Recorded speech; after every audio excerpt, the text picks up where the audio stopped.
Today we're going to be reviewing Rapid, Boltz, and Khanada and how they won 3 out of 6 games in the most recent NA Div Cup Finals. This is one of the most dominant performances we've seen in a long time. The most dominant performance we've seen by a team not named PeanutBrainTS in a year plus. And so we're going to figure out how this team did so well out of Crime City. The first thing I want to note as we're getting into this game is what Rapid does before he even lands. So, one of the downsides to Crime City is it doesn't naturally have control over any shrines. All of the shrines around them spawn super far. There's some up here, some over here, and some down here. But they naturally don't have any control over those shrines, which means they don't have control over their own mobility. How do you fix that? Well, Rapid's got a solution, which is, while gliding, you scout around, you spot what shrines actually spawned in this game, because they know they're on con, and then game plan around that. So in this game, he already knows what shrines spawned around them. They can play into that mid-game. If they don't get enough cape spawns to actually viably run the capes, because that's also another form of mobility, they are going to play off those shrine spawns. When they play this off spawn, Boltz loots train, grabs this extra loot, and then wraps back around, while Khanada loots this right side and Rapid loots this left side. It's pretty straightforward, not really too complicated loot-wise. Because Boltz gets this, god loot out here with the train with the 2 blue chests, Boltz is basically always dripped incredibly fast. Already before zone is even closed, 5-5-5, 6 minis, 2 bigs, 2 medkits, absolutely stacked. This plays into one of their strengths, which is playing for island. In the most recent update, they added an island spawn right here.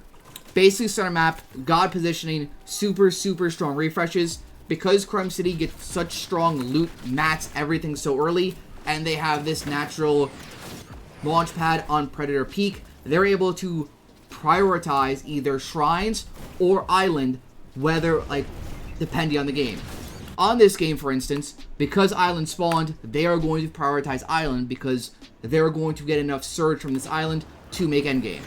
Basic logic is prioritize the thing that gets you to endgame rather than the thing that you do well in endgame with, i.e. surge positioning over shrine spawns. Once we get up here, Braids, Visuals, and Amenish aren't in too good of a position to contest them because they're a trio on top of this island first. When Amenish tries to glide up, I'll go back and show this real quick. When Amenish tries to take this rift to get up onto island, because Khanada's trio is already up there, he gets punished super hard for it. So he rifts, goes to the wrong island first and gets fried, so he's forced to commit down. Because of this, Visuals and Braids are both forced to commit with him. And so, all of a sudden, Khanada's team has island, which is especially good because Khanada, he has a little of a peanut brain moment, so to speak. As he decides that sometimes life just, it's not worth living. And kills himself to fall. Thankfully, though, because they'd already alphaed this trio pretty hard, they give it up, they drop down off island, they don't think the fight is worth it, and now they have this absolute god position. They can see everything in this area. They heal up. They kill the bot. And now they just have absolute max control. No one can really play any of these 3 mountains because of this island. So they basically control all of this space in this box, essentially. Which is a crazy amount of space to control. I'm going to switch over to Boltz because Boltz is the one that had the most damage in the entire tournament. So I think we're going to see the most tags coming out of him here. But like I said before, they're prioritizing early getting this position because it will give them the surge tags to make endgame rather than trying to play for those shrine spawns early. Still though, pretty good mobility on them.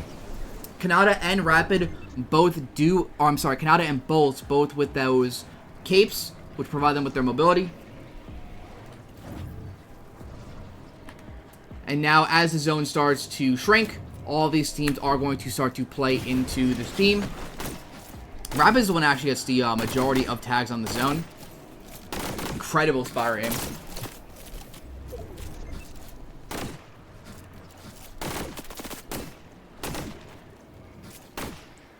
Like I said, this is just such a strong position. This team, if this island didn't spawn, would have been able to control this mountain. But because of this island's just natural positioning, no team can really play either of these mountains. So they just have such ridiculous control of space here.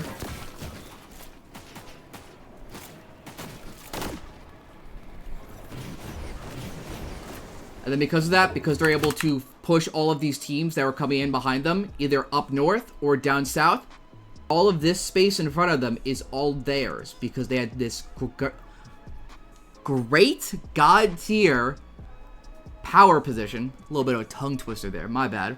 And so they had all of this space right here completely alpha. There is not going to be a team in anywhere near there because they are all forced to wrap around north or south. Because of that, they also get lucky. No one claimed this shrine, and so because of that, they're able to get a dash sprite.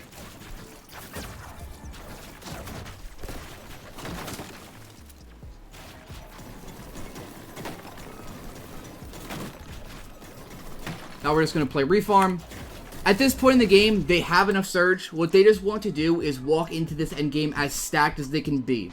As many mats, as many heals. Just they want to go into this endgame with the best loot in the lobby. That is their goal at this point. Because they have so much surge. They don't need to take any risks. That's all they need to focus on. So they get super lucky with this pit zone pull. Pulls back to them. So they don't even have to move. They don't have to risk anything. They're just going to sit here AFK. Have a nice little chat, you know.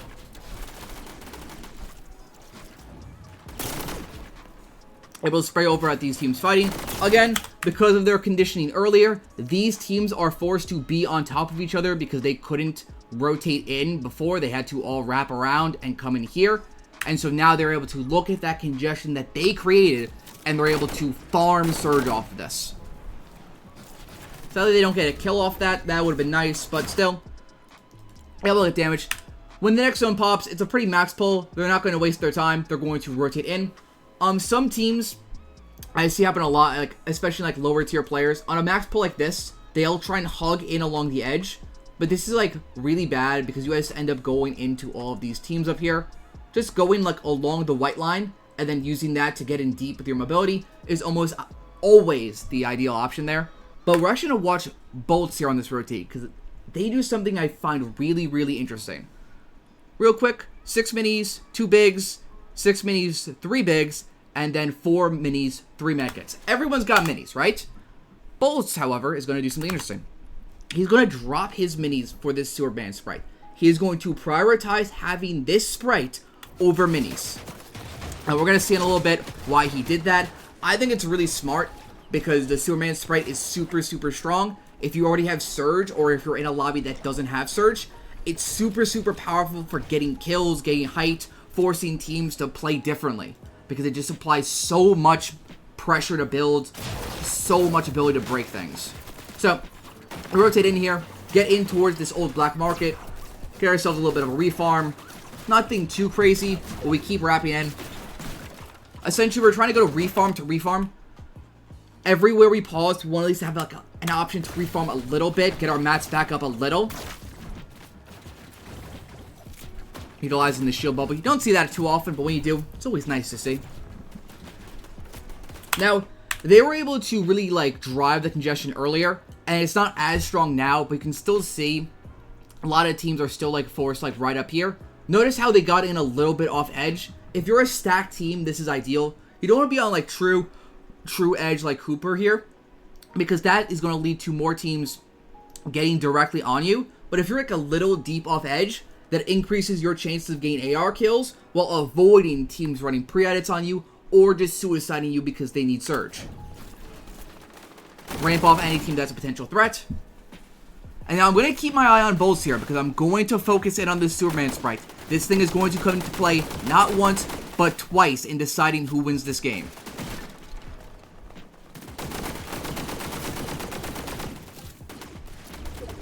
Like I said, all these teams that are on edge, they're going to get sprayed by Boltz, Khanada, and Rapid here. Without even really doing much, they're going to be able to get a kill here with just their ARs. That's the best kind of kill because it's the lowest risk kill. It's basically impossible for you to die while AR spraying.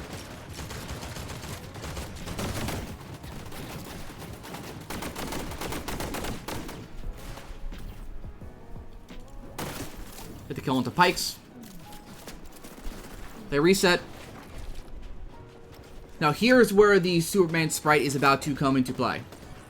Let me just 2x real quick so we can get to the real action. 500 above Surge, once again, they do not need to do anything this game. They are good. So this team dashes in and lands right next to them. So what do? They calm for a pre-edit. Rapid gets it out. Boltz starts lasering. Literally nothing this player can do while holding full built metal. And he dies. Literally nothing Tony could have done there. Literally nothing. The second he landed above their builds, it was over for him. And let's hop over to Khanada real quick, as they are also going to hunt down Creon, Tony's duo.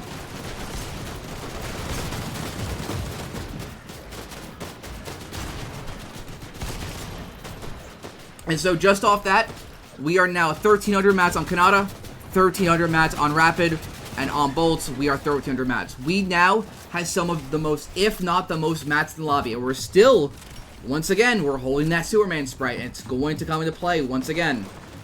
But because we're so stacked, when Zone pulls back, Rapid makes the call, go up, go up, go up. Also utilizing that coin he got off island, makes him jump higher, makes him invisible. It's nice sometimes. Adds extra connection points.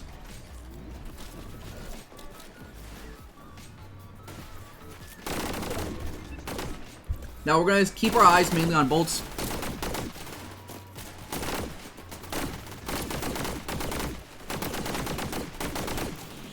All these free kills on backside, all these teams are shambles. Make sure not to lose vision on that team Medmisting. But here's the threat. They are here on zone, down here, and zone pulls across. And Visual, Braids, and Diminish, they are a height team. So when Braids and them pull zone, they decide to crank. As you can see, Visual is feeling like Phase Sway in Chapter 1, starts to instantly 90. And what does Boltz do? He uses Superman Sprite. He uses it on a mission Braids, which stops them from 90. So all of a sudden, we now have like a 7-layer gap because they've been forced to stop 90. While he does that, he then swaps to Sprain while the Sprite is on cooldown. Rapid is able to close the distance, and now there's a physical barrier between this team on low and this player on height. There's a physical barrier in between them, and that is Rapid. And so the two players on low aren't able to get up, and so they start making the comm. Bro, Visuals, drop, drop, drop. We can't get up, we can't get up. Visuals tries to hold it. Once again, the Superman Sprite shreds his builds, does damage through it, and when he hears this bat winging up on him, Visuals tries to drop, but Rapid is already there. Literally nothing this player can do. And this is the refresh that guarantees them the game. All of a sudden, we just got like a 400-ish hard mat refresh.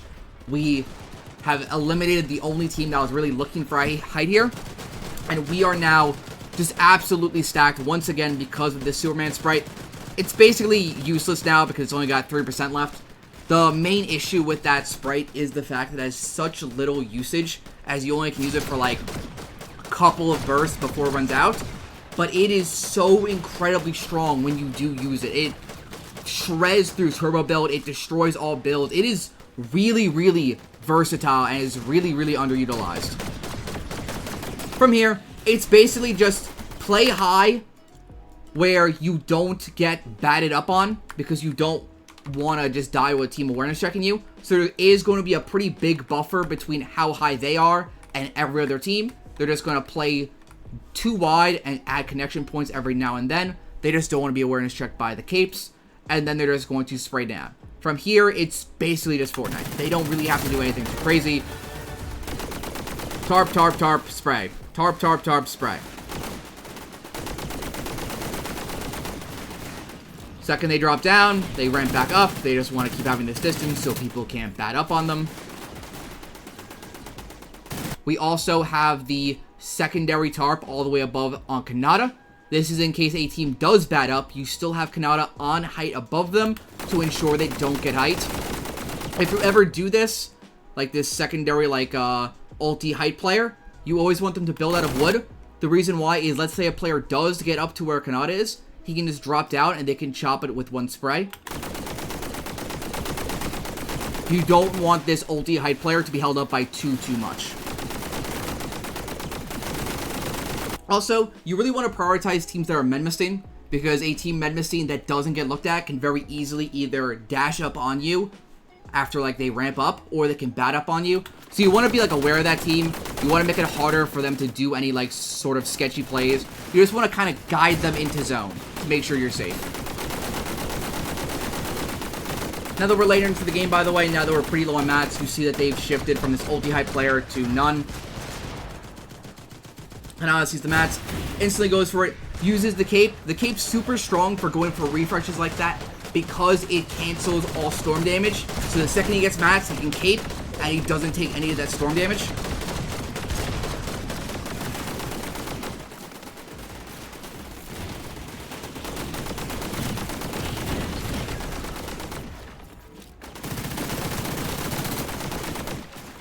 I'm going to switch to Boltz. Let's see what Boltz does here in this top 3 situation.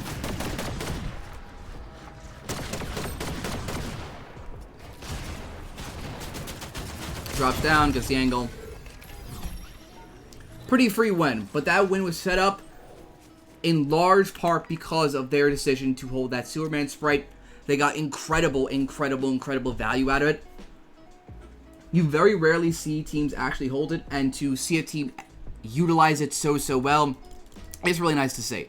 So we're actually going to skip forward. We're going to go to their second place game. So we're going to watch their first, their second, their first, and their first, just for time's sake.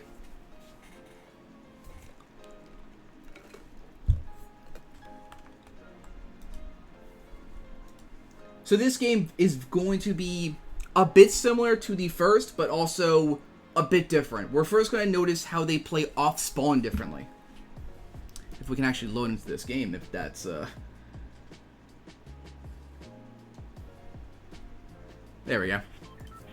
Sometimes replays are a little bit odd. You know how the game is. It's Fortnite.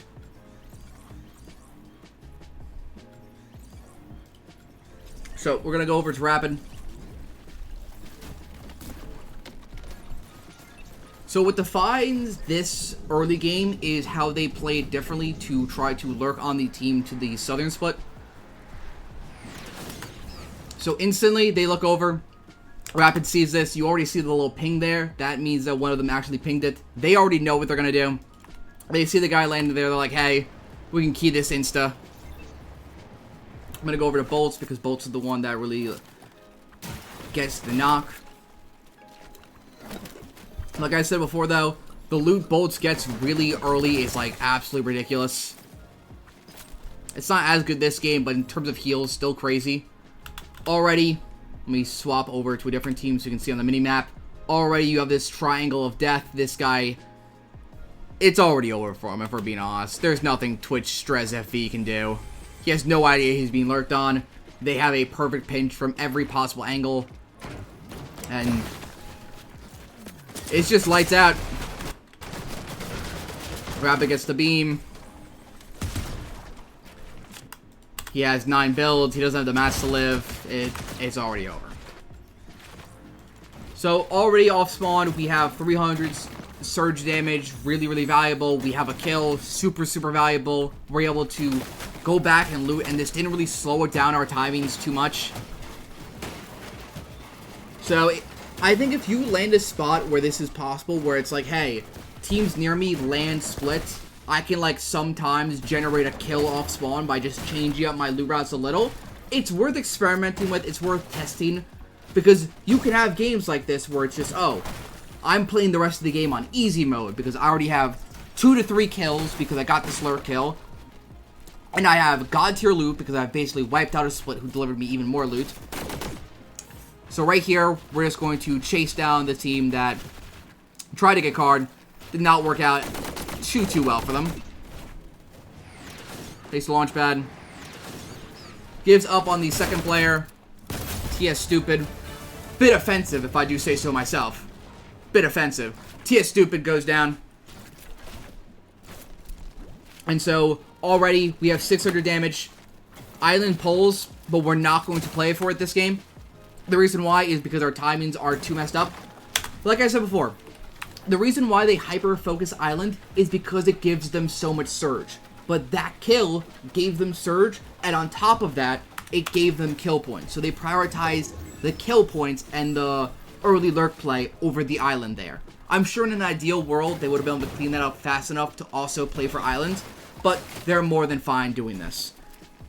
And so we actually see them for the first time really shift their focus to prioritizing shrines, as they are going to wrap in and try and get towards the shrine back here to try and play for some dash sprites. It's very difficult to play this game without mobility this season. Either you want to have 1 to 2 dash sprites or a couple of capes and then play for another cape kill. But once again, the Superman tech is about to come out.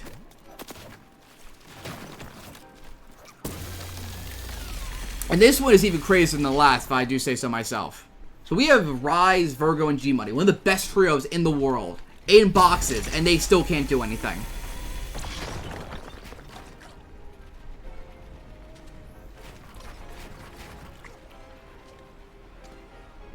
So they try and, like, throw down a dash sprite. Gets cracked again. So what Rapid's doing here mainly is just Supermaning to break their builds while he baits Khanada and Boltz.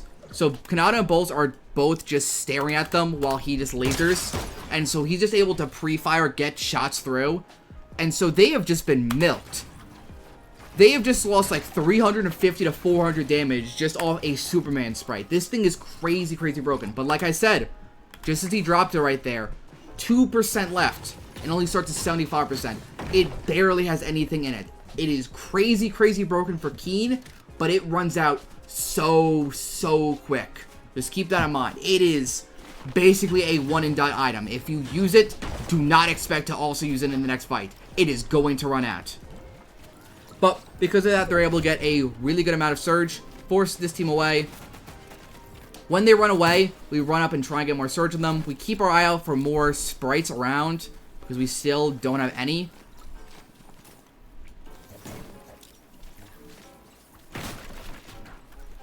But we are able to find a dash sprite. They're able to force that team back. And like I said, similar to last game, they're able to force this team back. And so they have like a lot of clear space ahead of them now. It's not going to stay like that, but it's still a very similar idea. So let's do a quick loot check. So we've got 6 bigs, a chug jug, 4 minis, a med mist, and a chug jug. And on Boltz, we also have a chug jug. So every player has their own chug jug. We rotate in here. This is not a great zone for them, just because there's already a team here, so we're going to be forced to sit on this edge. It is good, though. So if they had 2 dash sprites, I think they would have tried to greed, get across this river, and get in off this edge. But because they have so few uses, they sit up here. I don't think they, want to greed with their, like, dashes and waste all 3. They try and go for, like, a play to try and kill that team above. It doesn't work. So now they're sandwiched between 2 teams. This is not ideal, but it is a recoverable position. And they actually are going to pull off one of the better rotates I've seen. Not as good as the one I posted on Twitter, but still a great, great rotate that wins them this game. So we see Rise rotate. We're just going to mirror behind them, which means follow their rotate and use their builds if we can. Combine with the LOS. This is where this rotate kind of goes to the worst possible scenario. So as we're walking in, both these teams above look down, Bucky and Shadow.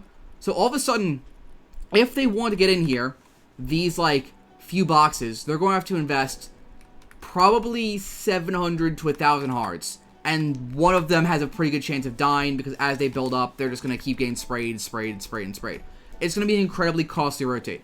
Rapid makes one of the better calls I've seen in a long time here. So he staggers here, heals up. Remember, the 5th zone is a 1 tick. The next zone is a 2 tick. They wait. And when next zone pops, they wrap in through zone. They use their dashes. And now they're going to be able to get to this expanding side.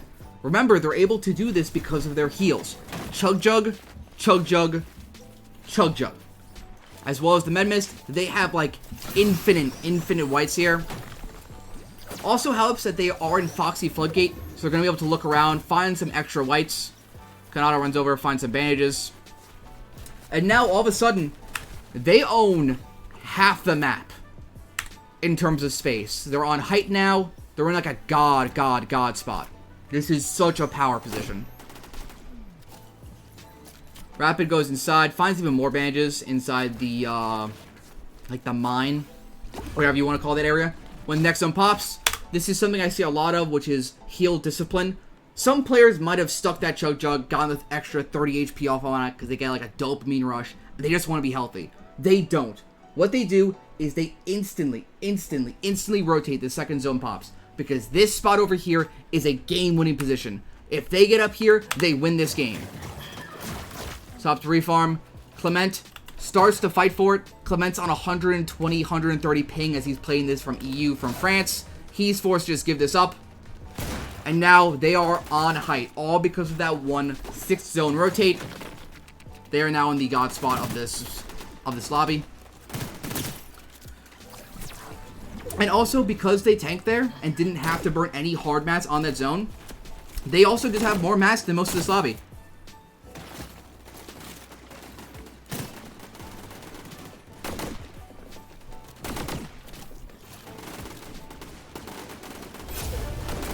Zone pulls for them. He elevates up here. You want to elevate up here when you pull back, because you don't want to give like a team like a chance to just play up on you, and every team is going to be forced to congest into their area. So being up more is better. Rapid builds. You see teams do this a lot. The reason why people have built like a cone wall is this wall basically acts as an extra layer. It's something else you have to break if you want to chop this. Like, let's say a team from below like looks up and they're like, I want to spray this out. They'd have to break this cone, and this wall too. They'd have to break 3 layers rather than just 2.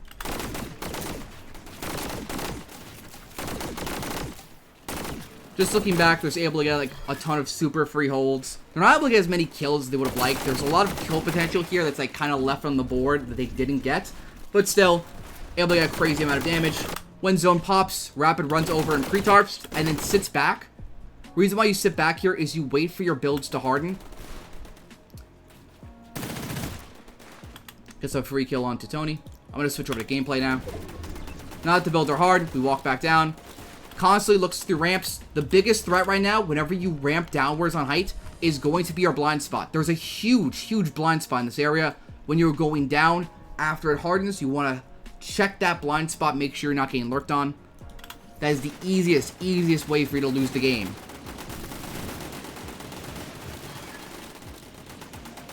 Once again, checking their blind spot, making sure that team he just connected to isn't trying to take it from him. And because of the weirdness of this zone around Foxy, he's got a lot of old builds to connect to. So it's a bit of a zigzag tarp, but it is still a really good tarp.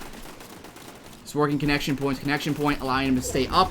Staying up is good because the further, like the higher he is, the harder it is for a cape to come up and grip his game.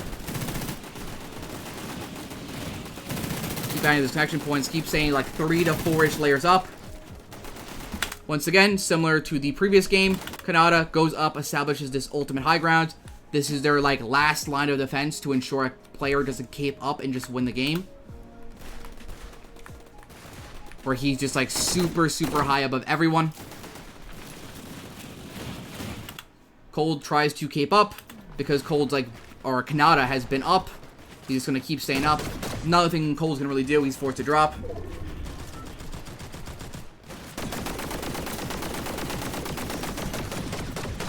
Now, I will say, watching a lot of height can be a bit boring, as there isn't really much like much use of your shotgun. But this is fundamental Fortnite, and I believe it's in many ways one of the easiest things to improve on. Just taking height, putting yourself in that position, because in order to be a good height team, you have to be a good mid-ground team. I'm just going to rewind this real quick and just watch how they're able to kill this team that tries to come up on them. Rewind a little too far, my bad.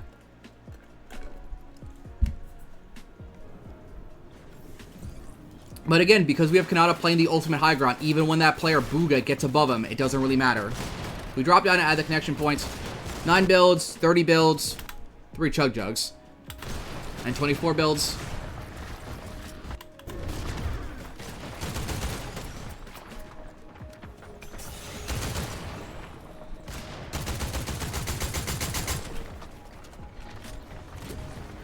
So Booga's going to go up for it in like any second right now. You see threats ramping up right below. They dash up to try and get it. Because they try to go up, Khanada is able to spray from top, gets that 120 beam on him. All it takes is one decent pump shot out of Rapid to kill him. And now the team that should have probably taken height from them, their game is over. So in this meta, you really always want to have an ulti height player if you can afford it match-wise. It's super, super valuable. So again, even though Peanut and them looked up to try and take it, because Khanada is again on ulti height, it doesn't really matter. Team looks up to Chop, he's able to dash back, and now we're going to be able to play our 3 Chug Jugs. It doesn't win them this game. In most lobbies, I would say 99 out of 100 lobbies, even though he went for it early, it would probably win him this game, especially on the zone. But it's still a good, strong play. Gets him second.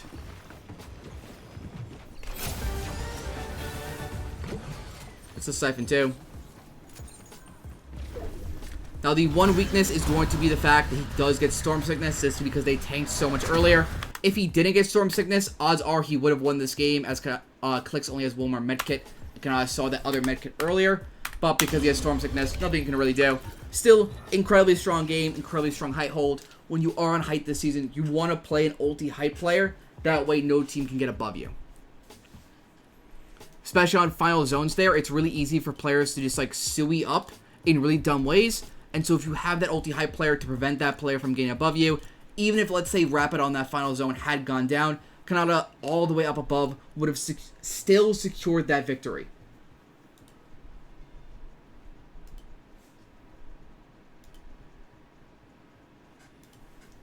Now we're going to jump ahead to Game 5.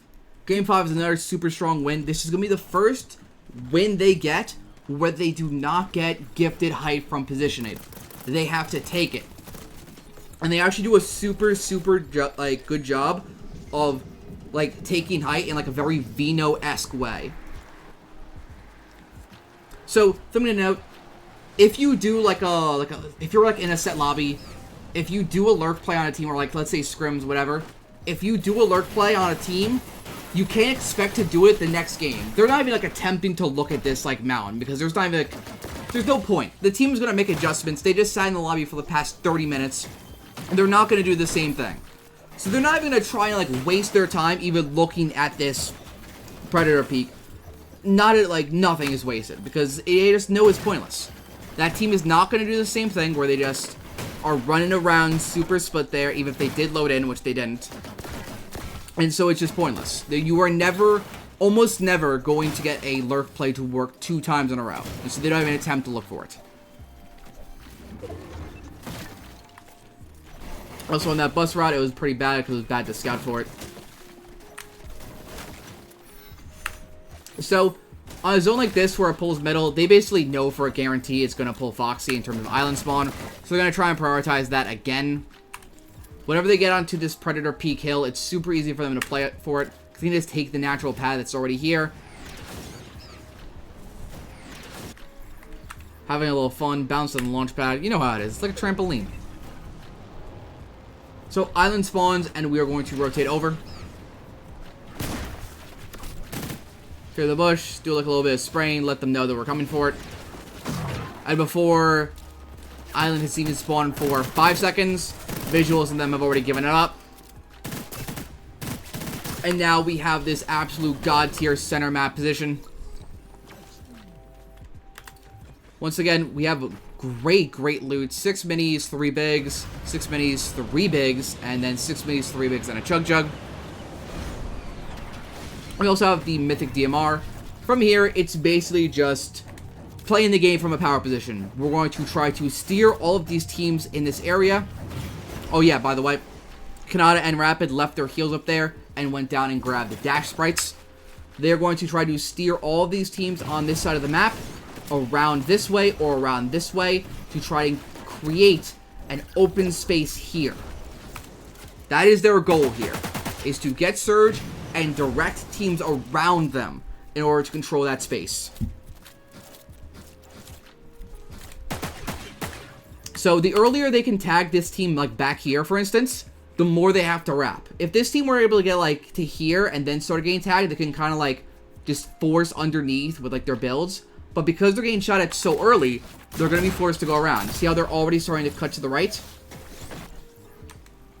And also, because they are denying all of these teams in this area to go around, a Minish in them can't stay here. Because all of the tags are going to be funneled all the way over here or all the way over here. So they have to change their position too. They end up going from here to here. Same with Brycex. They don't have like any damage too. They can't just stay in this like area. They're just going to die to Surge. So they have to also go over, and all of a sudden, all of that space that's in front of them is theirs. If they can just keep forcing these teams behind them around, they control all this space. I'm going to focus mainly on Boltz here, just because he has the Mythic DMR. He's the one that's going to put in the most pain. But like I said, once again, we have this just fully open lane center map. Wherever they want to position next zone, they can get it. If they want to just glide center, they can. However they want to play this zone, they can do it, because this island is so powerful for controlling space. This man Boltz is not putting on the show I wanted out of him.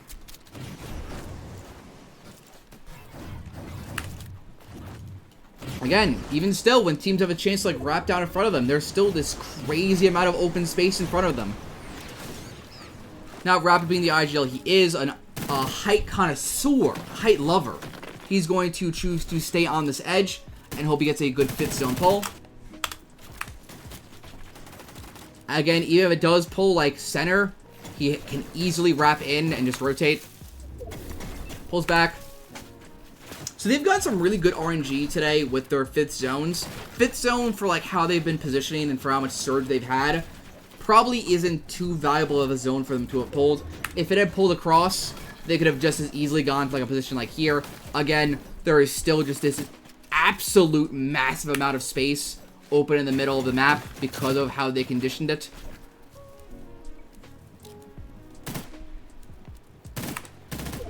And then this is the zone where it's like, oh, they are lucky this tournament. Perfect 6th zone pulls directly onto their forehead. Because Rapid went down early to refarm, they still have really good mats. They're able to go even deeper.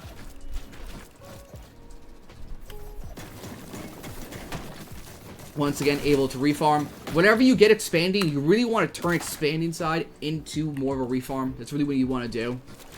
It's like the most valuable thing you can get out of it. Then, because they control all this space on expanding, when zone pops and it pulls to this mountain, they are the first team that's able to get there. Or so you think. Nah, I'm kidding. They get it, but the next zone is the one where they don't pull it. So they're able to get up here, once again, just because they control the previous zone, they're able to get to expanding. Pre-set up their dashes. Now, if it does pull away from them towards this team, SETI, they do know that they're probably not going to be able to play height, as they already established it on that side. But they're in a god center zone spot. Realistically, the only way they could play height here is if it pulls back, probably. Now, there is a possibility if it pulls, like, if it bounces back, they could try to dash onto a player's head and just ramp it. But it would be kind of sketch. It pulls. Expanding. Kami's able to get up there first. Rapid is forced to box below them. However, this is going to be one of the better height takes I've seen in a minute. This is like a really fundamental Vino-esque height take. We're not going to go for it just yet. We're going to wait until we're in movings, but they're going to start to really focus in on height very soon. Again, you see this a lot in like teams that are like really good, which is that if you are on 8th zone and you are on like a congested side, it's really worth to invest metal in order to make sure you don't die. This is like one of the zones where it's like people crash out, they die because they're shambles, people are just hopping in. And so if you invest the mats early to ensure that you aren't one of those players, it's really good, especially when you're on congested side. You have potential for kills like they just got onto Marius. For all of you wondering how Boltz got that kill, I'll do a little quick rewind for you.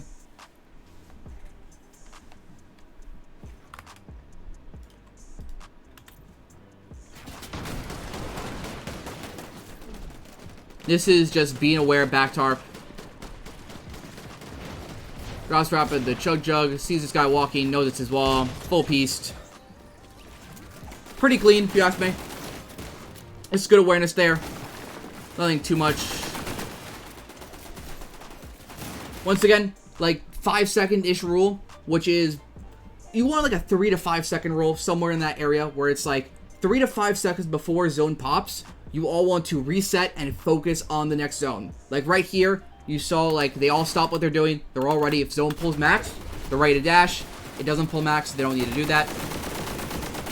But you always want to like establish like some rule like that, either 3 or 5 seconds, depends on the trio. But you always want to be ready if a max pull happens. The later you rotate on a max pull, generally the worse. So I'm gonna get this refresh. It's a pretty meaty refresh. Rapid's got really, really good mats. And so the first rule of taking height by using your AR is you want to mirror under height. If you are directly under height, it is a lot harder for them to spray you than if you are, let's say, all the way over here on this side. If you are over here spraying them, it's really easy for them to counter spray you. But if you are in their blind spot, mirroring under them, it's a lot easier for you to chop them. We're going to see that a lot on this rotate, as Rapid really tries to zero in on taking height from this team. So, Rapid dashes, makes a tarp here, once again, drone free. Mirroring under them as they go right. Rapid goes right, and then a quick little tip here. This is something I really picked up on Vino doing a while back, which is whenever you look to chop height, you always want to edit the wall and not the cone. The wall is a lot more, or the cone is a lot more noticeable. If you're on height, let's say you're on height, like right up here, like you're like front, you're Cammy here, and you look back. You can see if Khanada would have edited this cone, but you can't see him editing this wall. And so it's a lot easier to look back and chop if you edit the wall rather than the cone. So you look back. So this is really strategic, by the way. I'll explain it in a second. So look back. Spray together. Chop. Hari's forced to go back. They keep trying to chop. They're kind of able to do it. And then they dash forward. The reason why they didn't tarp forward is because this team now has nothing to connect off of. If they had tarped as second height and given them something to connect to, it's a lot easier for this team to recover. But because they gave them like no real connection point and they dash ahead, they have a chance to reset this and try and crank 90s from front. They're not able to here because Hari's able to connect and Kami connects down here. But what cost them maybe 300, 400 mats total costed them 1,000 plus hards. And so now at this point, they know they've gone height. It's now just a slow bleed. Once again, editing the wall, spraying back, looking to chop. Zone pulls. Where does Rapid choose to go? Does he choose to go to the left and try and crank from the opposite side? No, he gets underneath them again. We're just going to keep trying to mirror under this high team. Mirror, mirror, mirror. Now we look up. We see that they are pretty low on mats as they are building wood looking shambles. It's all it's going to take is 1 or 2 more chops, and they're going to have to give it up. Boltz looks back while Rapid continues to full tarp. At this point, full tarping is worth it. Khanada and Boltz are just going to keep spraying from the backside. They see Seti drop all the way low, by the way. Now they really know it, that they have no mats because Hari's literally on their builds. Seti's trying to mantle back up. Here, Hari on their walls. Just real quick. 0 builds, 0 builds, 0 builds. Like I said, they had nothing, all because they played that super, super strong. Boltz also makes a super strong power play here. Dashes up, see Seti popping Chug Jug. Seti has to stick it because he has Storm Sickness. Gets that kill. And gets the Siphon mats off of it. At this point, they have such good mats. 900 mats on the Tarper. Like, this is unlosable outside of the final 3v3. See Kami right in the open. But yeah, that was just a super, super clinical high take. If you were like stacked mats to the point where it's like, oh, I have like enough mats where like I can play height. Playing underneath height, editing your walls, chop, reset, go front, chop, reset, go front. That's how you take height. Super, super clinical. From here, Super free. 3v2v1.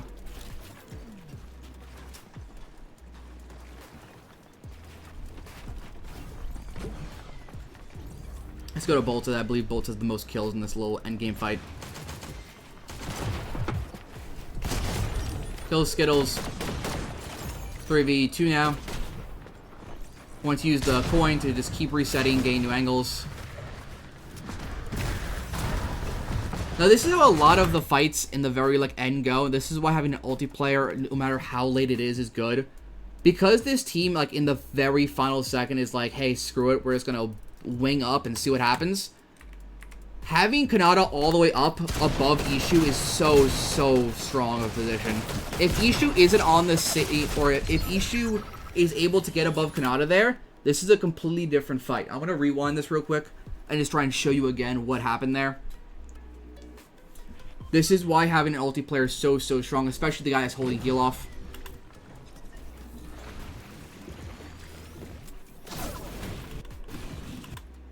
So when these players bat up, they're not able to really do anything here. Vert goes up, isn't able to connect to anything. Ishu's not up high enough. There's nothing they can do. So you always want to have that ulti high player there at the final 3v2 whatever, because it's so easy for a team to just use their cape, go all the way up. You have to really be aware of that in this meta. It's so easy to throw away games. And in this format, it is so wasteful to lose that final 3v3. It is an 11-point swing just off placement between first and second. If you are losing 3v2s, 3v3s, it is costly in the end of a tournament. Now we're going to go into the final game.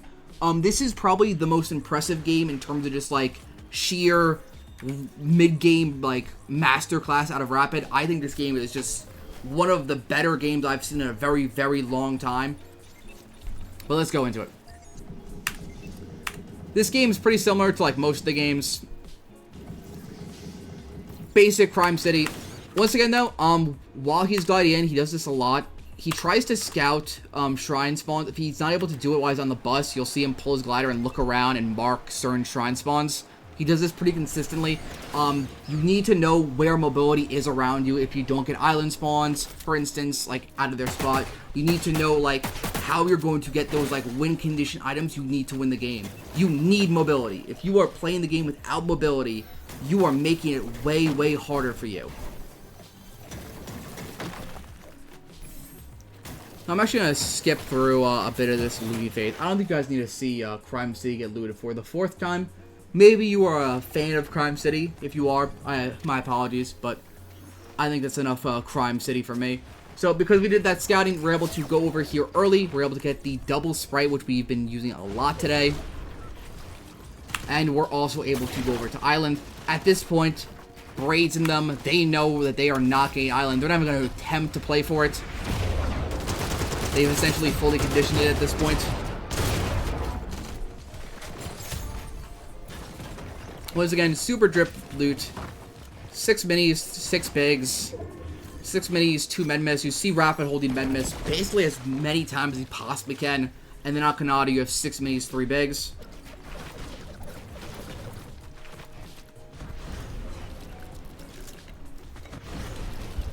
Now, we're going to see what we see all the time, which is they're just going to control this super power position, leverage it in order to try and drive as many teams away as they can, as well as just get their surge up. As this is the last game of the day, as this is game 6, there is going to be lower surge thresholds. You can already see there's only 69 alive, whereas in a lot of the other games, it was way more stacked than this. You can already tell by just looking at the map.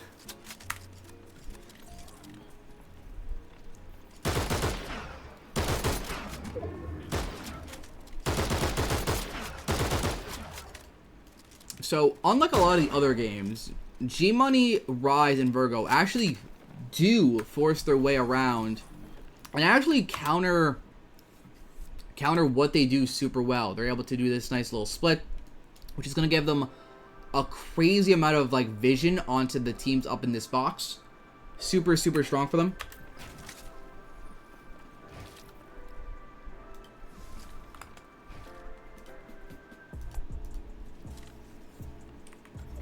Still though, both of them still have this crazy vision. As you can see by all of these teams in zone, teams are like actively trying to avoid this little section of the map like it's the plague. Because they just don't want to just be forced into just like this death zone back here. Eventually they decide, hey, we're going to make the power play. We know there's only one up here. We can force him off this position. And when they do, once again, we have this just box, this lane of open space we can use to get towards center. G-Money sees it. He sees the little kamikaze pilots coming in, and he gets the hell out of there. Now, Boltz, Rapid, and Khanada are able to reset, and now they have, once again, a god position on edge zone. They didn't even have to build it. Already built for them. Now, it isn't as strong a position. As you can see, like, it is possible for, like, Listen and them to cut in, as it is with Dash. It is not nearly as strong a position, but it is still a pretty powerful position in the grand scheme of things.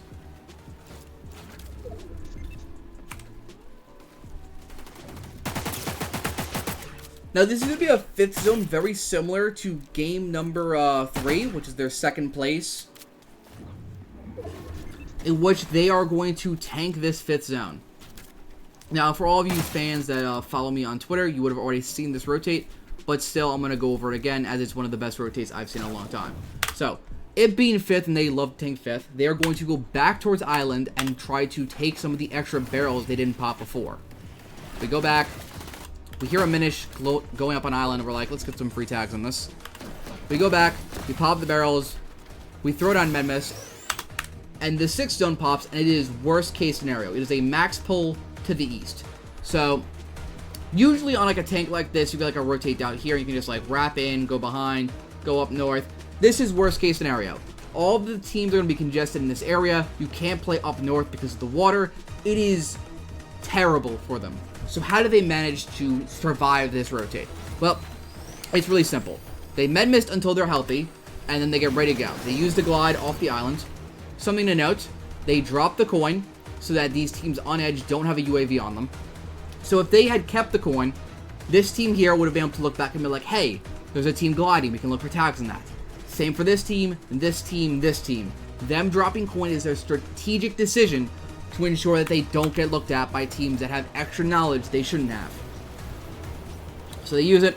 They go in along this little river, trying to deny LOS, make less teams see them. Now you're probably wondering, this still looks really bad.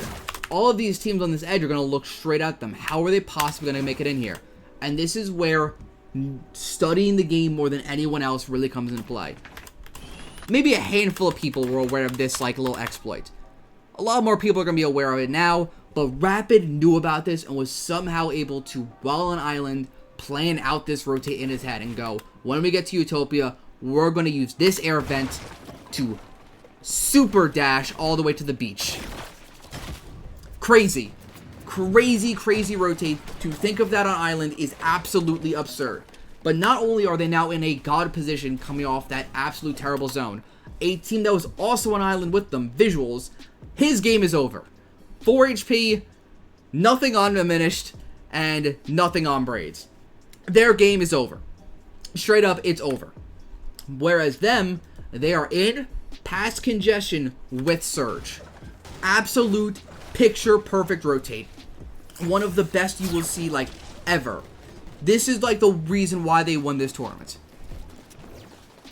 So now because they're past congestion, they're able to look back. No one really fights on that edge really, which is a bit surprising. But they're still in a good position to look back at their tags. Nearly kill Virgo. When zone pops again, instead of looking to try and spray as these teams like on congestion exchange a couple pumps, they go in early. Once again, on this 7th zone, we are investing metal. They have mats. They have everything they need. They do not need to die because a team needs Surge or a team wants to run a pre at it. Also, just a quick thing. Boltz, the fragger, drops the Mythic DMR to Rapid so that in endgame, Boltz is able to apply more pressure and get more kills. Just a small little thing.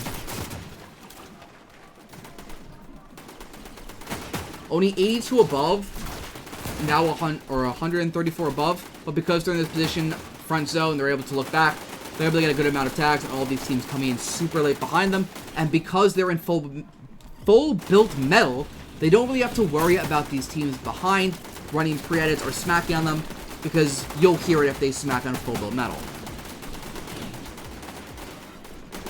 Just real quick, what a zone in terms of congestion. What a zone. What a zone.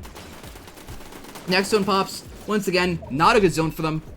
While they've had really good RNG on zones like the rest of the tournaments, this game, certainly not the case.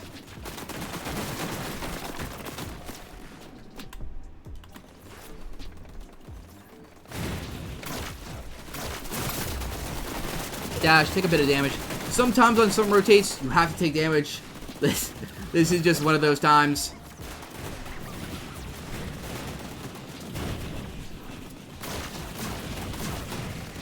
Triple dash, able to get in deep. Once again, we're investing our metal.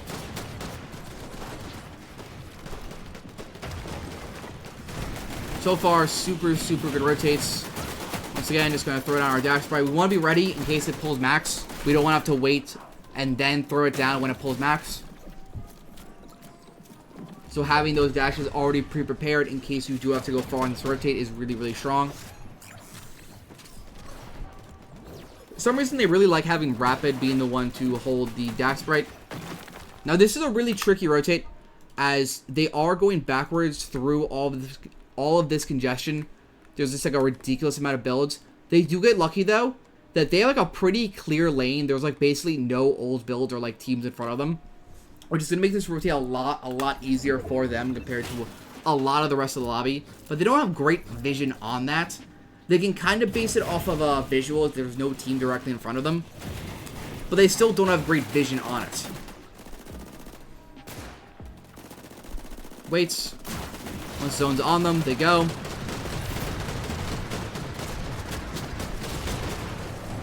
Now they're just going to lurk through these old builds. Virgo runs through, doesn't block his back, and it's really just going to be a free kill for them. And once again, this is still super sketchy, just beating all these old builds. But on a zone like this, it's not like, it's just something you have to do sometimes. Rapid thinks for a second, he can go for a crazy tank again. Sometimes the simpler play is the better one, which is just play up a little, play like this nice little mid-ground. I'm just going to rewind that real quick. Getting off low ground there is super strong. Just based off like the information you have, based off what you can see, and just off visuals for getting like a general sense of where players are, you can just tell that if you like, what's it called, or to try to tarp out this way, you're probably going to get aggressed. And they have good enough mats where they don't want to get aggressed. They just want to find like a safe layer for a second where they're not going to get fucked. So they throw down Dax Sprite. Zone pops. He thinks maybe I can run up and take a round. He can't. Goes, screw that, come back. But they still find themselves on a way better spot because they're so elevated right now, while the rest of the lobby is on low ground. Again, doesn't panic because he's backside, still takes his time, scouts the rotate. Does get sketched because we find ourselves second height. Immediately drop off that to get away from the second height pressure to drop low ground. You don't want to be on second height if second height is applying really good pressure, because then you're just going to ask yourself to die. They weren't in a power position either to mirror height. It just wasn't a spot worth playing. So we drop down low.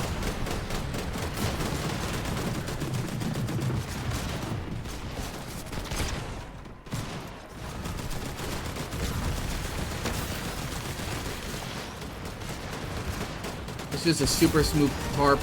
Gets that kill on Seek. Super good pathing in the middle. If you are like center zone, you really have to have that really strong pathing because it gets just so congested. We hear fighting in front of us. Mats all around aren't great. 10 builds, 12 builds, and then 6 builds. So they know they have to get in on this. Able to just get the absolute refresh of the century, though, on this low ground. And the speed at which they make this call is ridiculous. Khanada and Rapid both pick up capes. Instantly, the call comes out. Cape up. Rapid looks up, sees, hey, there's no height. All of a sudden, they are now on height over Cooper and them, because Cooper doesn't have any mats. Forced to drop. But the speed, that is what really like sets apart like a lot of teams. The speed at which he made that call of just bat up, bat up, bat up. The second they got that refresh, you cannot waste time in those positions. And so now we're just going to find ourselves on heights. At this point, we're top 5, 10 players left. It's basically as a given they're going to win this game. But again, it's super, super defined by the fact that when they needed a super strong rotate from Rapid on that 6 zone, they got it. That rotate, so many IGLs would have failed and they would have died on that zone. Super, super strong rotate. Middle of zone, low ground. God tarps out of Rapid. And then to close it out, the rapid fire call to just wing up, take height, wins them this game.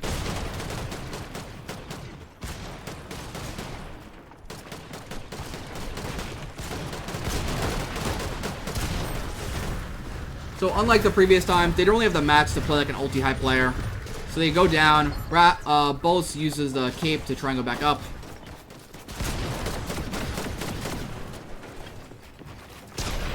And they're able to finish off the player. So yeah, this is how Boltz, Rapid, and Khanada were able to win this most recent Div Cup Finals.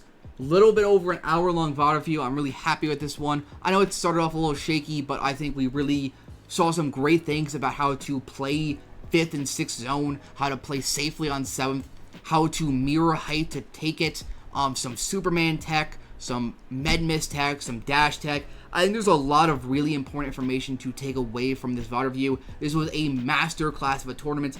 I expect them to perform well throughout the rest of the season. I'm not so sure they will be able to repeat this consistently, as if a Minish is on Khan, I don't know how often they will get Island, but it will be interesting to see. If you guys made it to the end, make sure to sub, make sure to hit that noti. I really, truly appreciate it. I really tried to make this the best video I could.